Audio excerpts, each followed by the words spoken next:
Right.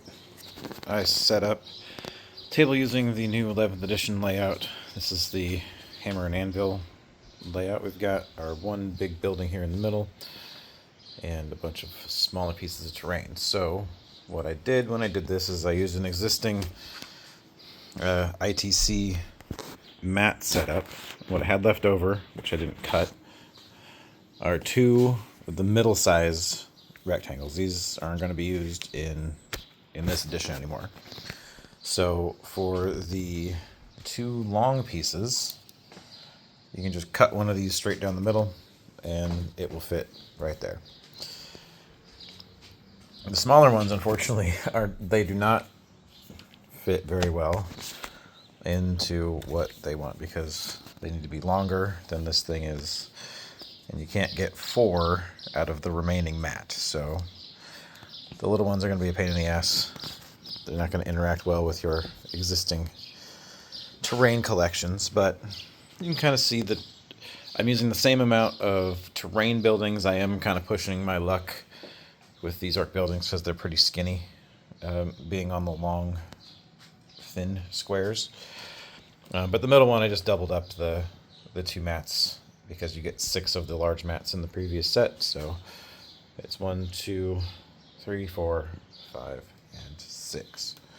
So all in all, I don't think the shift is going to be too crazy. Probably going to need to build some skinnier terrain for this kind of stuff. I know I have painted orc barricades somewhere, and it's bugging me that I don't know where they are, but whatever. But, you know, I can make do. I can have a game with what I have already. And, you know, if I don't want to cut up my existing mats, you know, these aren't these aren't going to break the bank, you know, hopefully. But when we see the terrain set up where this splits out into the two trapezoid shapes, kind of triangular bits, you know, that's not going to work. So you'd have, this is not a sustainable solution for the big middle mat, which is kind of frustrating. But just analyzing this, so we're going to have our home base. This big piece of terrain is going to be our home objective, and then we're going to have the 3 substantial buildings are going to be the other 3 objectives. And to claim those, you're going to have to go in them and expose yourself, unless you're infantry, and you can hide in the buildings down here. But you can also station inside buildings now, you know, go up, be hidden and all that. It's going to be interesting, because to score that middle objective, you're really exposing yourself. You're going to be in cover, so you'll get the -1 to be hit, but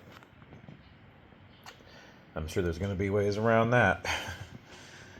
So it's going to be harder to score points, I think, because some of these you're just going to have to expose yourself even more than in the previous edition. But the deployment line is here. There is this piece of terrain and this piece of terrain in the deployment zone, and kind of this one, you know. But for the majority of it is all in no man's land, which is kind of a big departure from where we had things before. So it's a lot denser in the middle.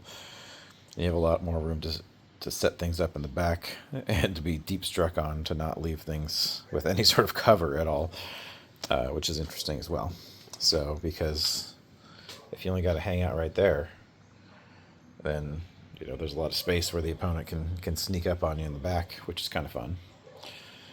So, I don't know, it's going to be interesting.